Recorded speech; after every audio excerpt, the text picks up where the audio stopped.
Dahil sa pagiging magandang impluwensya sa mga kapwa niyang kabataang Bulakenyo, pinarangalan ang isa sa mga bida ng kaliserye na si Maine Mendoza sa taunang Ginintoang Kabataan Awards kanina. Yan ang chika ni Katatibayan.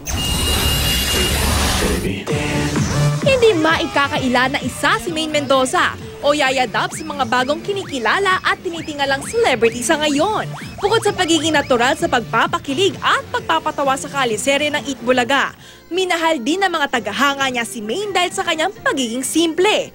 Kaya matapos parangalan kamakailan ng Catholic Social Media Awards, kabilang din siya sa awardees ng taunang Gintong Kabataan Awards. Iginawad kay Maine ang Gintong Kabataan Awards sa larangan ng sining at kultura.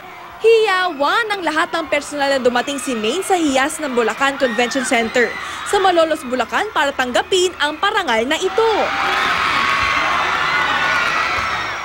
Sa sobrang excited ng mga estudyante, may ilan pang mga sumugod sa stage para makapagpa-picture. Simple lang at maiksi ang kanyang naging mensahe.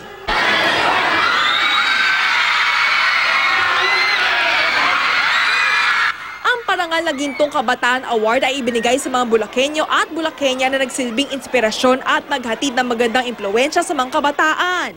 Bukod kay Maine, Gintong Kabataang Manggagawa Awardee naman si GMA News reporter Rida Reyes. Maraming salamat po sa parangal na binigay niyo sa akin. Mahaasa kayo na yung tinapos ko talagang ibibigay ko sa inyo yung serbisyo na nararapat sa hindi lang sa mga taga Bulacan, kundi sa lahat ng kabataan sa buong Pilipinas. Binigyan din ng special citation ang kapuso actor na si Christian Ramirez. Katatibayan, updated sa showbiz happenings.